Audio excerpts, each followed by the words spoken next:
something in the lower kind of foothill elevations would be considered tier 2. Tier 3 is extreme fire danger areas, and a lot of this runs through kind of the backbone of the Sierras near us, communities such as Twainhart, Miwok Village, Arnold, Pioneer, Pine Grove. Those kind of areas are considered tier 3 extreme fire danger. So, but as I mentioned, this is why everybody, even folks outside of the tier 2 and tier 3 communities, need to be prepared for the potential of having to shut down. So because of the interconnected nature of the grid, there may be transmission sources that feed communities within San Joaquin County that are also linked to areas that travel through high fire threat areas. So what we try to do, if we have to have these events, we try to keep them as small as possible. We try to do as much work as we can to kind of isolate the grid down to an area where we can affect as few of our customers as possible. But sometimes, given the great distances that these high voltage transmission lines travel, sometimes it could be necessary to shut a line down that has effects well beyond the tier 2 and tier 3 areas. So this is walking through of what our notification process would look like, ideally, in a potential public safety power shutoff event. Our goal is to begin notifying our customers 48 hours before the electricity is turned off. Now, when we're dealing with weather here, and that can be obviously entirely unpredictable, so sometimes the weather event will come on us a little faster than we have anticipated, and so there have been times when we have not been able to meet that 48-hour threshold, but we try to do our best to get it as close to that as possible. In all events, I think we've been at least in the 24, 36-hour range for the initial notification. So ideally, we'd like to give that 48-hour notification, and then we'd like to give another notification 24 hours before the electricity is turned off to let folks know that it still looks like a possibility. And then we want to inform customers just before the electricity is turned off to let them know that it is actually going to happen.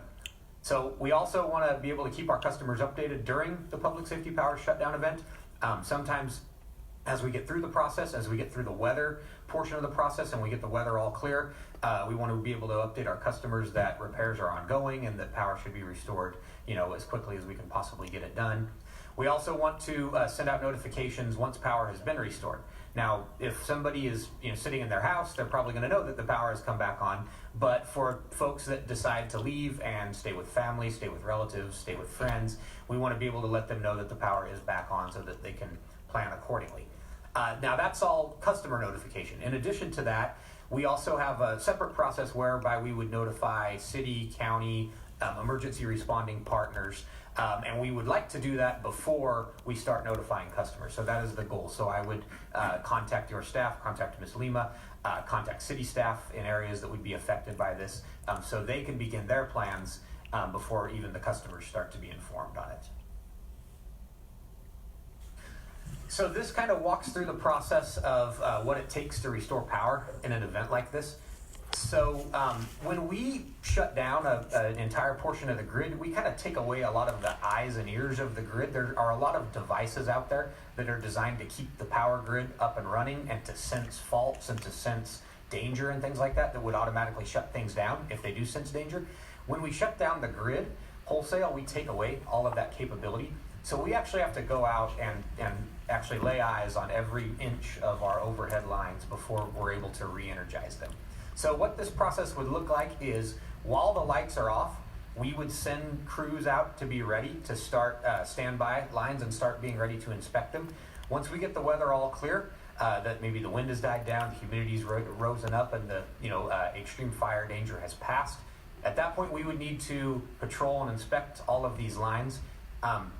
One of the good news items for the folks that are in the Central Valley and the Tier 1 communities that would only be affected by transmission is the way the grid works. We would have to re-energize transmission before we could re-energize distribution. So the process would be such that patrolling and inspecting those transmission lines would be the priority, and getting that transmission back up and running would be the priority before we were to work our way down to distribution.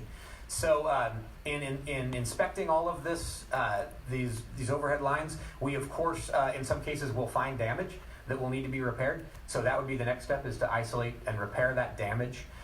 We will stage materials nearby, near the events, so that if poles need to be replaced, if overhead wire needs to be replaced, we have materials nearby that can be deployed as quickly as possible.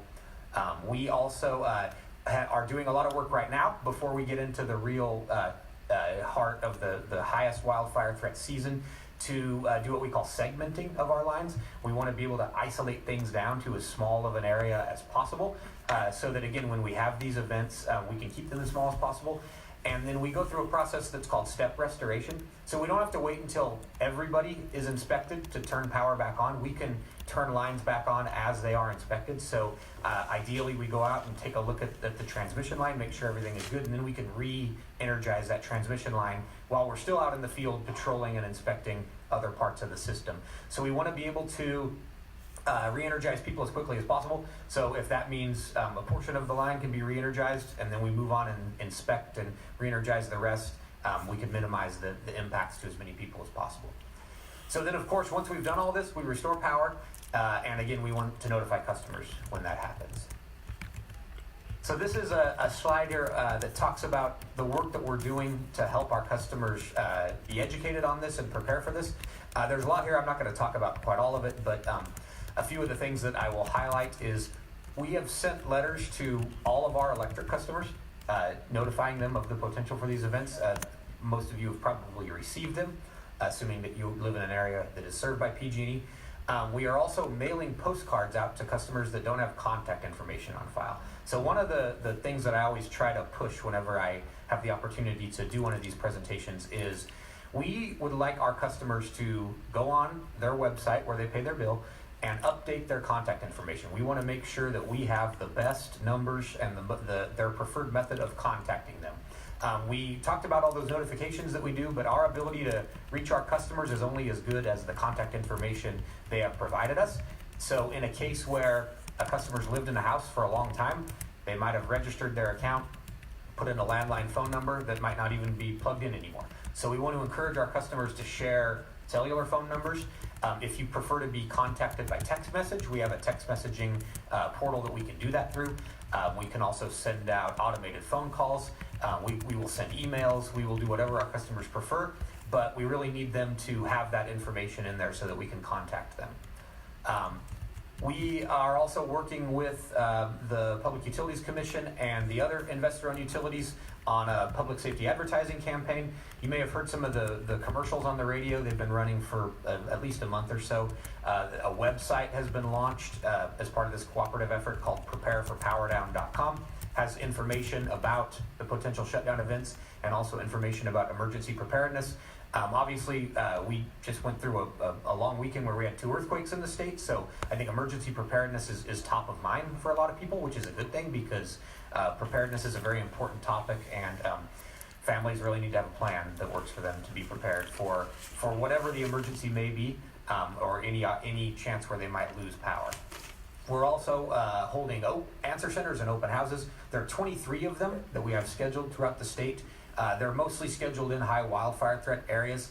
And we are also holding webinars. We had one, I believe it was last week, and we have more scheduled. We sent out a lot of email notification to customers, encouraging them to join that webinar and have their questions asked. We had very good attendance. We were happy with the first one. I think had a very good discussion there. I also want to point out medical baseline. So PG&E has a program called Medical Baseline, where customers that have life safety needs that require electricity can get a discount on their bill if they have a doctor sign off on a notice saying that they have these needs for maybe it's oxygen, maybe a CPAP machine for folks with sleep apnea. If you have medical needs that require electricity, you can receive this discount. That also gives us a good base of people that we know that we need to reach out to as far as medically vulnerable population.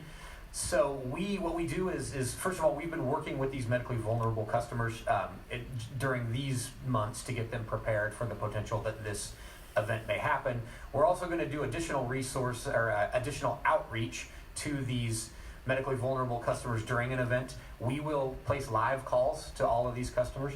And the ones that we're not able to get a hold of with these live calls, we will go out and knock on doors, leave door hangers behind, talk to the customers, make sure they have some kind of a plan to be ready, whether it's backing up of their devices, whether it's another place to go. We want to really make sure that these medically vulnerable customers have a plan, and we'll go above and beyond to work with them. In the event that we had in June, I think we reached something like 93 or 95% of these medically vulnerable customers, so that a good success rate of reaching out to these folks. So that concludes my presentation. I would be happy to take any questions. What you have on the screen here is contact information for myself, but more importantly than that, contact information for PG&E's wildfire safety. We have a dedicated phone number. You see it on the screen, 1-866-743-6589. This is dedicated to just questions, concerns about wildfire safety. We also have this dedicated email address, wildfiresafety@pge.com, and also a dedicated portion of our website, pge.com/wildfire safety. I would encourage all of our customers to take advantage of all of these resources that are available to them. Any questions? Supervisor Petty. Thank you, Chairman. Thank you, Dylan, for coming in and giving a presentation. I wanted this to be a discussion item. I had an opportunity to go to one of the initial conversations that we had with the departments, fire department, sheriff, police was there, Office of Emergency Services, and I was able to be there. So I wanted this to come to the rest of the board. I do have a question, though, that kind of strikes me is because we're a Tier 1 area with low fire risk, I would imagine the transmission lines go into a substation beyond us and going into where would be a high risk Tier 1 or Tier 2 or Tier 3 higher fire risk area. Why would we shut down our transmission lines through San Joaquin County and not from the substation and beyond? Well, we would shut it down in as small of a segment as we could, but sometimes these transmission lines travel dozens of miles. So sometimes they might travel from a substation in San Joaquin County to a substation in, say, Tuolumne or Calaveras County. Some of these line spans are very long when you deal with this very high voltage transmission that gets moved around at, say, 230 or 115 kilovolts. So we do try to make the impact as small as we possibly can, but in some cases these lines do cover a lot of ground. So in a high-risk timeline or period, then is it the idea that you're going to shut down not sectional but the entire grid? We want to sectionalize it as much as we can, but in a case where you have a line that travels through this high fire threat area, it may need to be shut down and it may have effects beyond because of the span of the line. We want to make it as small as possible. That is certainly our goal, to have everything be as condensed and targeted as it possibly can. So is it conceivable then that, let's say, during a high risk point in time, that only a section of San Joaquin County would be affected? Certainly, yeah. I think a more likely scenario would be that only a portion of the county would be affected in any given event. I mean, the potential does exist that we could have some kind of really massive wildfire threat danger event where we have to shut down so many transmission lines that it would impact most of the county, but a more likely scenario would be that only a portion of the county would be affected at one time. Okay, and just to exacerbate the point, so the system is sophisticated enough to isolate whatever lines would be passing through here and going to a region that you've deemed high risk?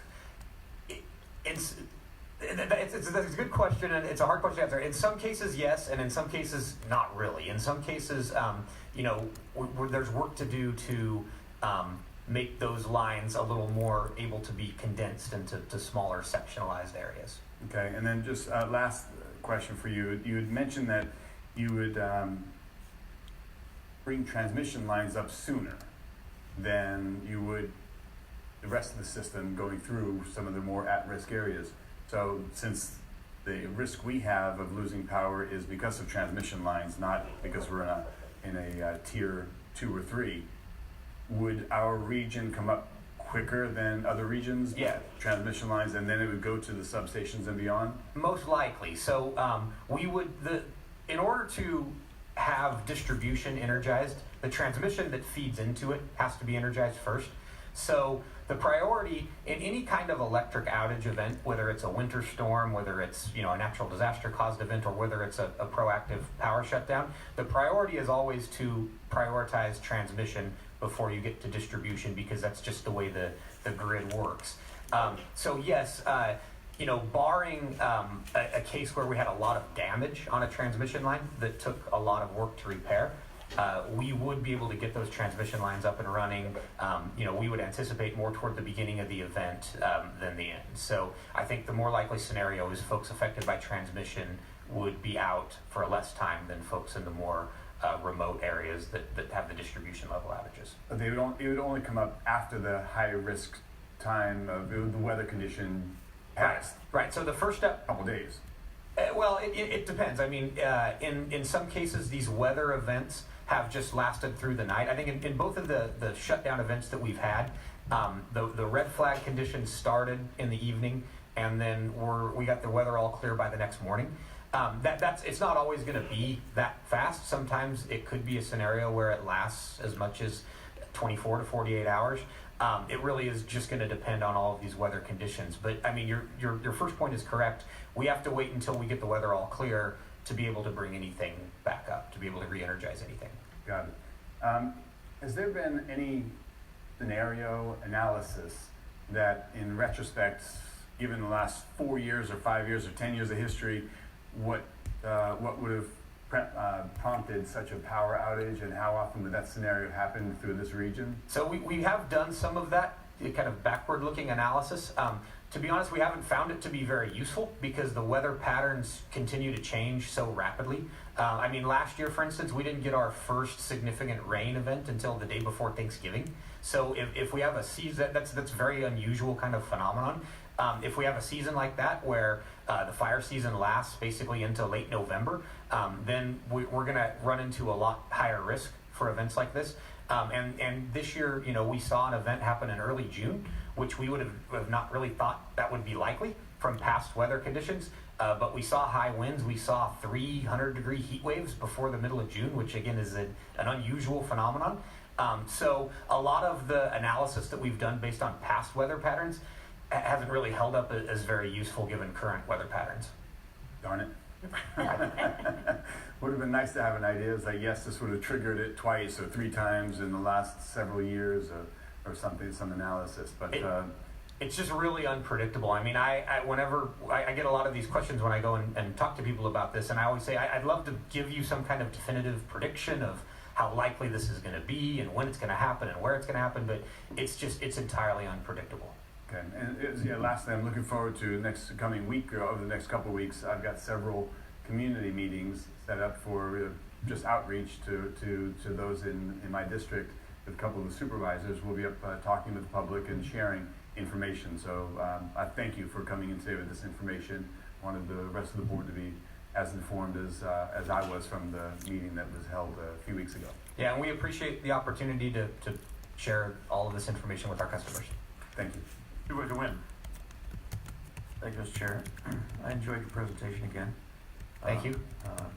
As a rerun for you. As Supervisor Patty alluded to, the question arises is, and I'm trying to put this in maybe another realm that I'm more familiar with. For example, transmission lines, do they normally run from north to south? Is that the way? They're really run in all directions. We have transmission lines that go north-south. We have them that go east-west. We have some that travel in a more diagonal kind of direction. Because, you're thinking in terms certainly of recent past, the fires in Northern California and certainly on the coast, et cetera. It would seem, with the grids that there would be opportunities because, as you say, they come from all different directions, that they would be able to reroute, or at least change the direction of a particular power line or transmission line from the south as opposed to the north, if the north was, in danger of some type of wildfire. And that's one question. In other words, kind of taking an alternate route as opposed to the direct route that normally is being used. And I don't know if that's possible. And I know also, for example, in the city of Ripon, they have MID on the south end of the city. And I suspect there's all kinds of regulations that don't allow you to work with them in regards to their electricity that they generate, as far as temporarily purchasing it as opposed to having to shut down a power grid. And then the last one is on McHenry, south of Stewart. There's a solar farm there, and I don't know who it belongs to be honest with you, but it would seem, especially with Governor Brown, and pre-administration's push for renewable energy, which a lot of it has been purchased out of state, it would seem like there would be small segments or substations that would be powered independently as opposed to running off a grid, whether it be solar power, wind power, whatever. Is that in PG&E's future as regards to being able to generate electricity locally as opposed to is depending upon these transmission lines that come from who knows where? So I'll take the questions in reverse order. So as to the last one, yes, there is a lot of work being done to make the grid smarter and to make the grid more able to be localized and have a series of microgrids that are not necessarily all attached to each other, so that in a case where you have an event like this, if you have a solar facility nearby, it might be able to power up an entire substation and an entire span of a distribution network. So a lot of that work is being done right now, and it's something that is we're making progress now, but it's going to take time in order to really make that work and to be able to get separated from a lot of the backbone network of the system. The question in terms of Modesto Irrigation District, so we don't have a physical connection with most of their grid. They mostly kind of have their own grid that exists within, surrounded by a lot of PG&E's infrastructure and a lot of other infrastructure. So the ability to, have their electricity power our equipment is not there. It's not linked up in most cases. A lot of our local municipal providers are linked to PG&E's grid. For instance, the city of Lodi, their transmission source comes from PG&E. Lathrop Irrigation District out in River Islands, their transmission source comes from PG&E. In a lot of cases, these municipal providers get their power from PG&E. MID is in a little different scenario because they're a bigger utility that has a lot of their own generation and a lot of their own transmission infrastructure. So they're kind of a little bit of their own subgrid within the greater ISO system on the West Coast. And then your first question, it was about rerouting. So yes, in a lot of cases, if you have to shut down one transmission source, you can make up for it by bringing in more capacity from other transmission sources that would feed into a single substation. Now, where you have kind of a jigsaw puzzle that has to be put together in terms of the whole grid, where if you have to take down several lines, you can get into overloading some of the other lines. They only have so much capacity, so you can run them at as close to full capacity as you can, and a lot of times keep things up and running. But it's going to really depend on how many of those dominoes you have to take out of the grid in order to see what the rest of the dominoes can continue to support. Okay, thank you. Adriel. Thank you, Mr. Chairman. You've talked several times about transmission versus distribution. So can you elaborate a little more on just what the difference is and where the distribution lines are as opposed to the transmission lines? Sure. So that's a really good question, and it's something that I probably shouldn't assume is just known by most people that don't work in this business. So we consider transmission lines to be anything 60 kilovolts and above. So the way the electric grid works in just kind of a thumbnail sketch is we have from a generation source, power is sent out onto a transmission network. It can be 60 kilovolts, it could be 115, 230. We even have a backbone line that runs through the middle of the state, which is 500 kilovolts. So it gets sent out on these higher voltage lines, travels for a long distance. Usually there are not customers directly connected to transmission lines. Sometimes some really large commercial customers might get their power directly from a transmission source. But usually what a transmission line is there for is to move power from one substation to another substation. Now within a substation, that high voltage power will be stepped down to a lower voltage with an equipment such as a transformer, and it will be sent out at a lower voltage through a distribution network. And the distribution network is usually 12 kilovolts or less, and will travel through a neighborhood and power up individual homes individual small businesses. That's where you'll get your actual connection, where your power will come in to your meter. All right, so the So, distribution lines get repowered first? So in order to make those distribution lines work, we would have to re-energize the transmission lines, because the transmission lines are the ones that feed into those substations and would make it even possible to have those distribution lines energized. So maybe a good way to explain it is a transmission line is kind of like a highway. You know, it travels very fast and over a very long distance, and it can move power from one part of the state to another at very high voltage. And then it gets stepped down through the substation into something that's more like a neighborhood road system. That's the distribution network. So you move power over a very long distance, and then you send it into the substation, step it down, and move it into a voltage that's safe to run through a neighborhood and connect to meters at houses and businesses. So what I would explain, going back to the scenario on what would get re-energized first, I liken it to if you were a city that experienced a major snowstorm and you were trying to decide what road are you going to plow first.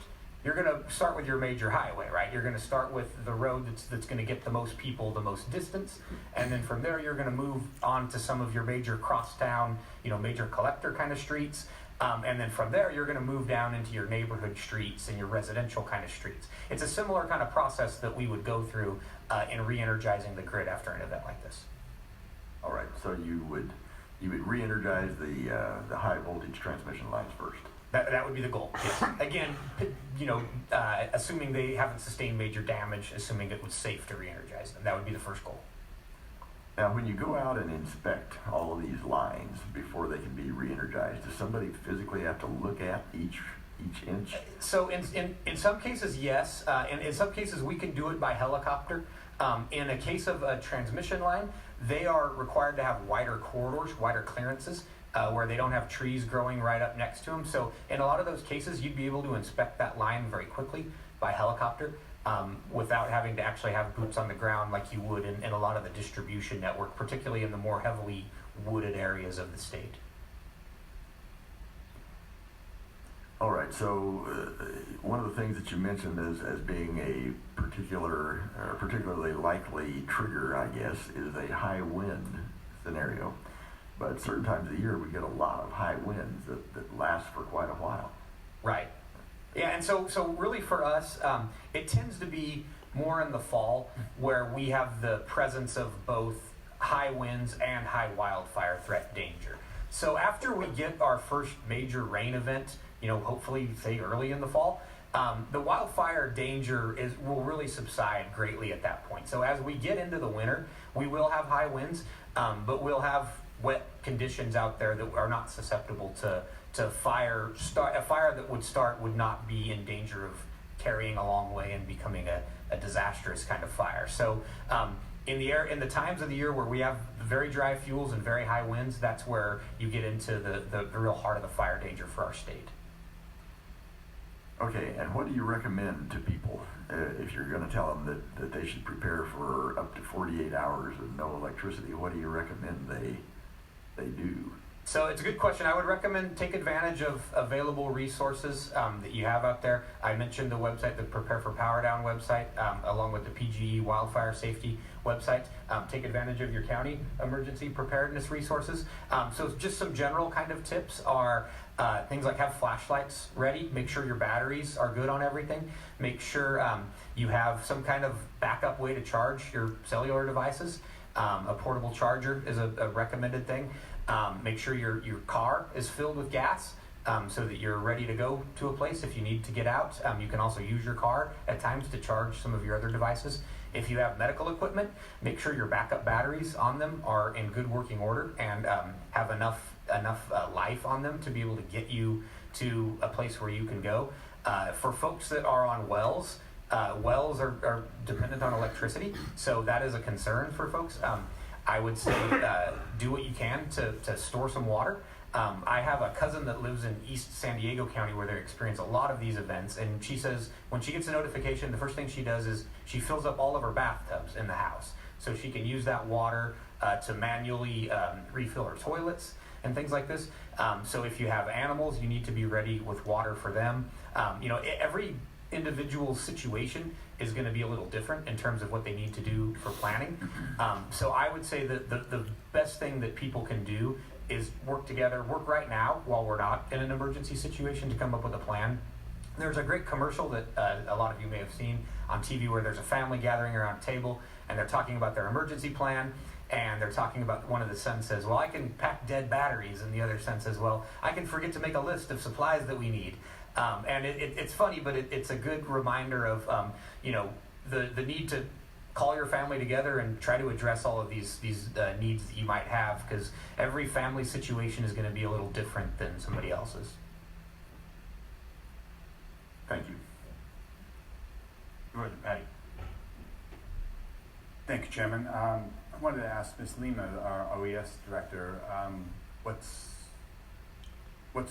preparations are we taking at the county level for what you're thinking, this potential and this possible eventuality? Can I do public comment first? Would you let me do public comment first? Kind of a perfect leeway into my presentation. I cover everything in that. Right now, if you'd rather, I can talk a little bit about our planning and things that we've done to prepare. Our county looks at all of these emergencies as an all hazards plan. We want to cover, get the biggest bang for our buck, so to speak. So we look at the capabilities and our capacities to handle each of the different type of emergency and event as it comes along. This helps us to make sure that we have training, supplies, and the leadership in place to address a broader range of emergencies. So we have developed a list of our hazards, this being one of them.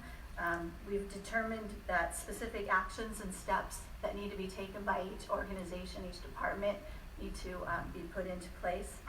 We've identified some of the supplies and things that we need to have. We will be conducting training on the plan once the plan is all finished.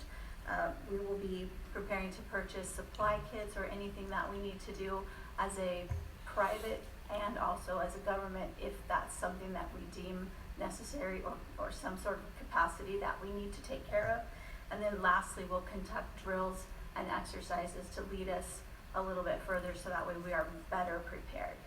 One of the things that we have done is we're working with our department heads on evaluating their continuity of operations plans. I have a meeting, or I'll be presenting at their upcoming meeting to remind them of this.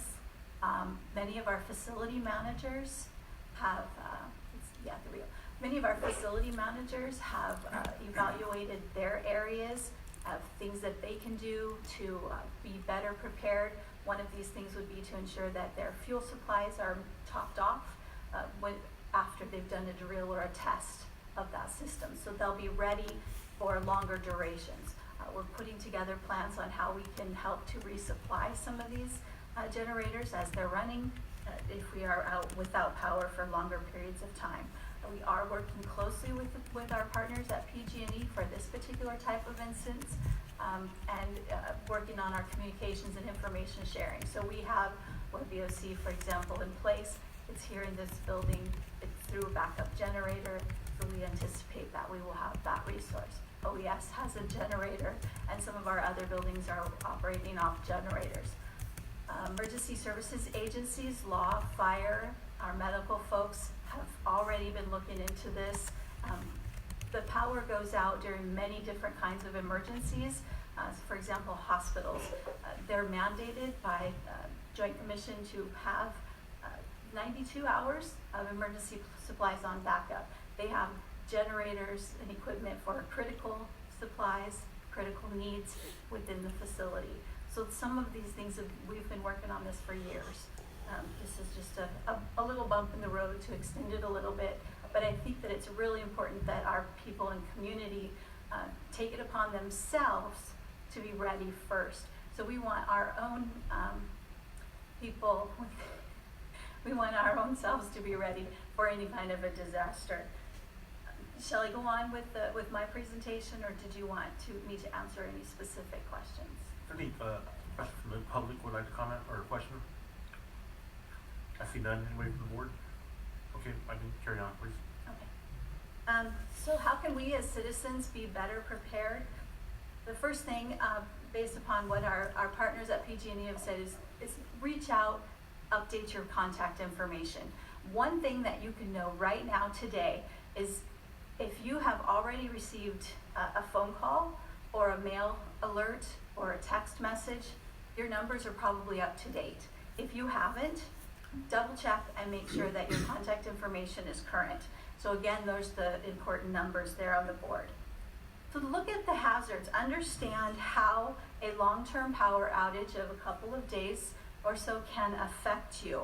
It can affect your ability to communicate with family, friends via telephone. It can affect our voters and receivers to be able to send those cellular phone messages. Perhaps it can knock out our Wi-Fi and things like that. So keep that in the back of your head as you think about your own personal needs and things that you need to do to prepare for some sort of an emergency.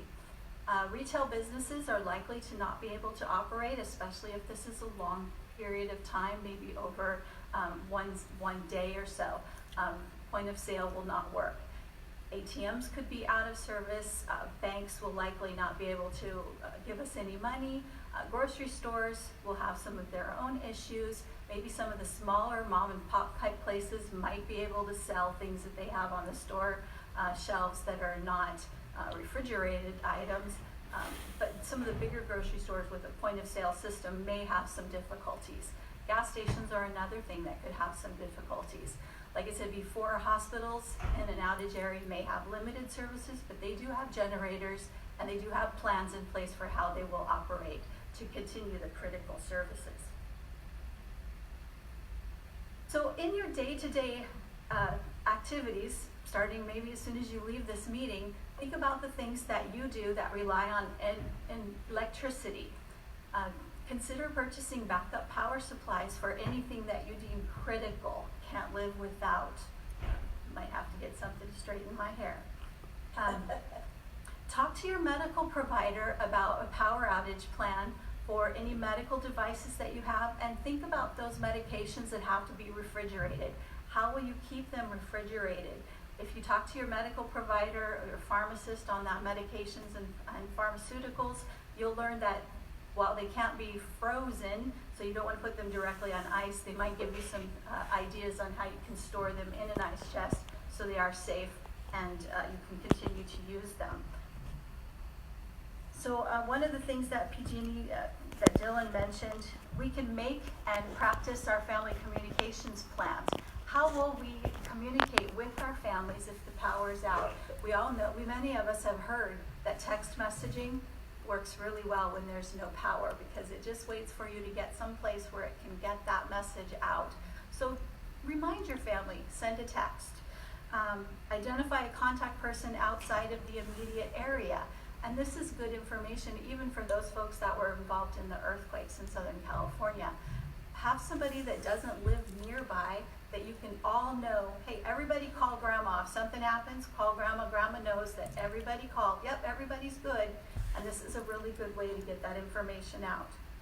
Build your emergency kit with your family or a personal kit, one that you keep under your desk at work, one that you keep in the trunk of your car, and one that you keep at home. These are all places where you might be when this disaster or emergency strikes. For the power outage, likely you'll be at one of those places as well. One other thing with the power outage is consider an alternate location, someplace to stay during the impact time. Perhaps you could stay with a friend or a family member that lives in another community that's not impacted.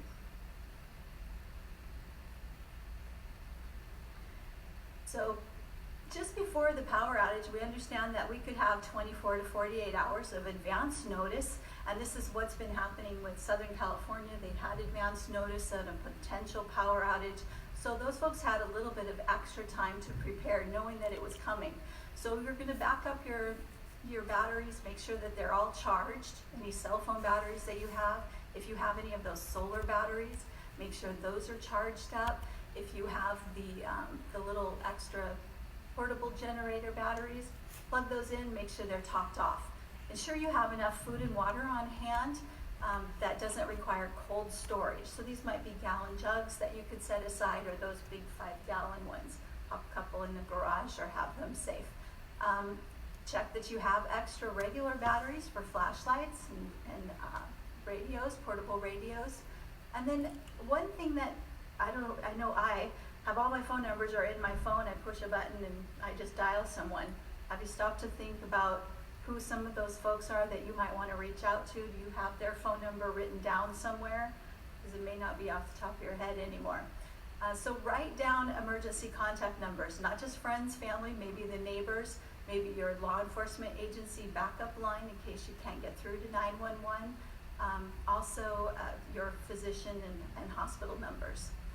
Again, this is a good time to top off your vehicle gas tanks or your propane tanks. If you use, if you're going to use the outside camp stove to heat up dinner, top those off. And you may want to just get a cash stash.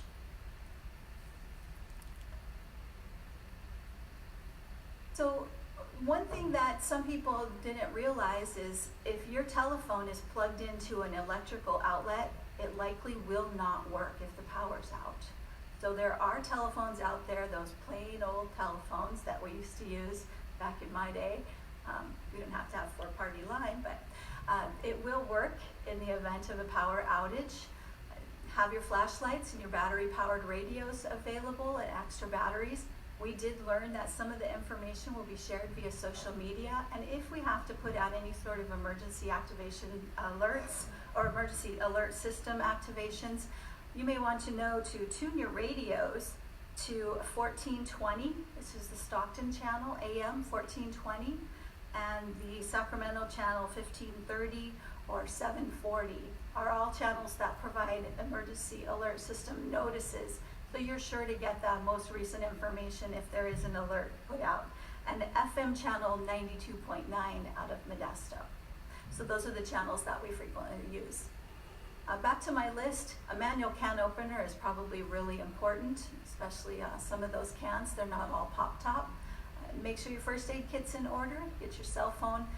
Have a car charger if you don't have one, that might be a good investment. If your car runs, you'll be able to charge your phone that way. Place a thermometer in the refrigerator. Just put it there today. This will be helpful whenever, if the power does go out, you'll know whether or not the food in the refrigerator is safe to eat.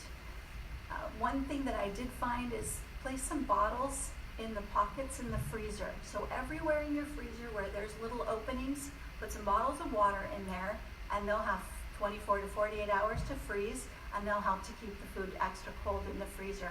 As long as you don't open the door, that's something that can help. And if worse comes to worse, you have some extra water you can drink. And help your neighbors to prepare. If you have elderly neighbors or people in your neighborhood that you know that might not be able to do all of these things, it's really a good idea to help them and check on them and make sure they have what they need. Also things for your pets as well. Know how to manually open your garage door if there's no power. And make sure the food that you purchase doesn't really need cold storage, because we don't want you to have to open up the refrigerator.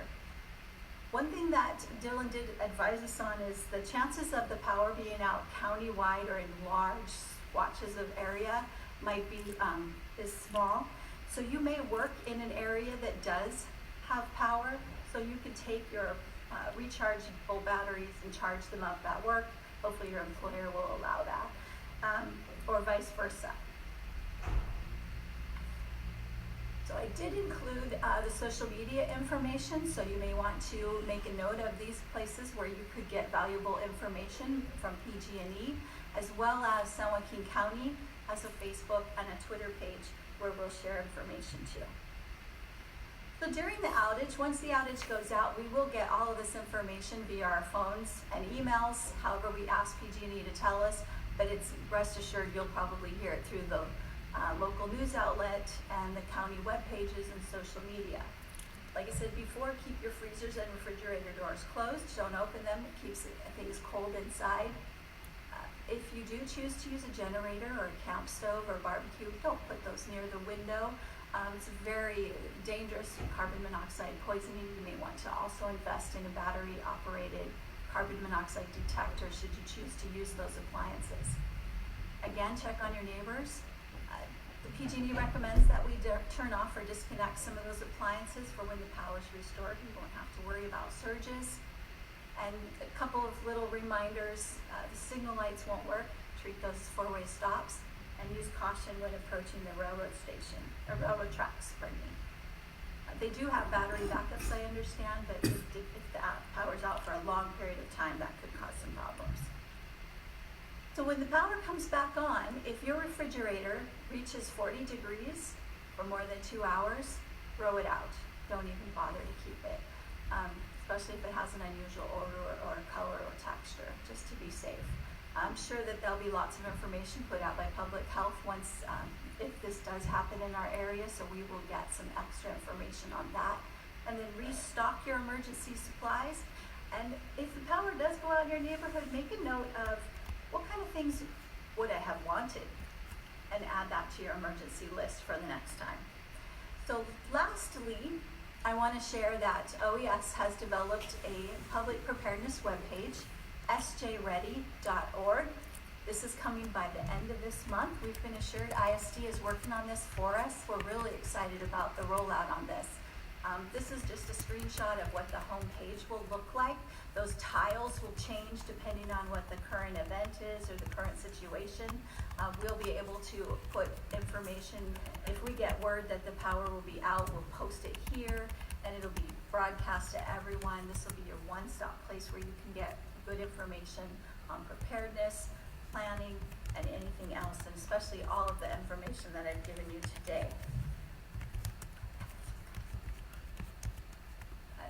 Lastly, I've added all of those helpful websites that PG&E provided for us. Ready.gov is a website promoted by FEMA, which has a lot of really great flyers and handouts and information. Readyforwildfire.org is put on by CAL FIRE, and then our own website that's coming soon. And lastly, I'd like to remind you that a member of OES is downstairs in the lobby, and we've set up a table with lots of handouts and information, both in English and Spanish, to provide to you to share today if you need some of that information, or you just want a little checklist to remind you about your emergency supplies and what you should have on hand. Thank you. Thank you. Any questions from the board? I see none. Oh, Supervisor Patty. I'd just like to request that when we're doing the public meetings, your prepared list, and it might be some of the things that you're going to be talking about, but can we have that as a handout? Just print up and have them already? All of that information's on that little flyer? Wow, that's impressive. You add water and it gets bigger? Thank you. You're welcome. Okay, thank you for that presentation. Thank you for So coming out with one other thing I thought would be relevant to mention, when we had the event on June 8th, PG&E set up what we call community resource centers. So what we did in Oroville, we set up, it was basically just a giant tent where we had air conditioning, we had cold water, it was a place where people could charge their phones, charge their medical devices. So we've begun conversations with County OES about developing or identifying potential sites for these. If we were to have an event around here. So that is something that it's hard to really say at this point, where that would be, because again, it's hard to say where would be affected, but that's certainly a conversation that we're going to be continue to have throughout the year. Could I volunteer Chairman Villapudo's front yard? Yeah, it's really high on the list already, yes. Thank you. Yeah, we appreciate the offer. Appreciate you coming down and appreciate the presentation. Thank you guys, we appreciate your time. At this time, we're going to recess for lunch. I'm sorry, we have one person would like to comment. Excuse me, Mr. Dylan, can you come back, please? Public person. We had a question from the public.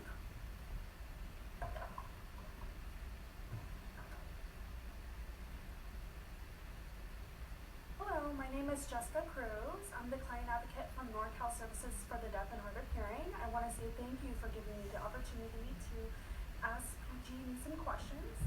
I have a lot of people from the deaf community asking me for information regards to PG&E and the shutoff, just because a lot of them are confused. They don't understand because English is not their primary language. Their primary language is ASL. So I was wondering if you have that information in an ASL version.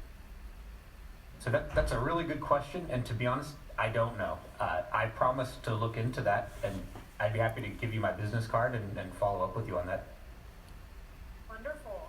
And my second question, do you have anything prepared for the deaf and hard of hearing community when you do shut off, and how to communicate with them? You know, the internet's gonna be off, the power is gonna be off, so they don't have access to the internet. And that's what a lot of deaf people utilize, is the video phone, and that operates off the internet. So if the power is off, how do we give them that information? And we don't have access to the news, we have no access to anything. So how will you notify the deaf community? I know you mentioned that in the presentation, that you would be sending out text, but when the power is off, we don't have access to that. You guys can listen to the radio. So what is the plan for that to serve the deaf and hard of hearing community? Well, in most cases, even in the event of a power outage, the cell phone towers have backup generators on them, so they should be able to go not an infinite amount of time, but they should be able to get through a fairly long-term power outage. So a lot of these internet-based and text-based ways of contacting people will still be available to us. If the power outage were to really go beyond the time where the communications companies were able to keep their infrastructure functioning, that would be something where we would have to do some extra outreach to go out and reach out to these people directly. It's a very good point. Yeah, thank you. Just because, our concern is, how do we dial the 911? How do we do that is through the video phone, and that's internet based. And we have a lot of deaf people with, that are deaf plus, they have other medical needs, so that's my concern. So I'll definitely get in touch with you, and we can figure out how to make that service available for the deaf and hard of hearing community. Yeah, that would be great. I would be happy to follow up with you on that. Wonderful. Thank Great, you guys so much. Thank you very much. Great job of translating also. Great, thank you very much for that presentation, and thank you for answering our questions. Thank you. We are now going to recess for lunch, and we'll reconvene at 1 o'clock. Is that okay? Great, we'll see you guys at 1 o'clock.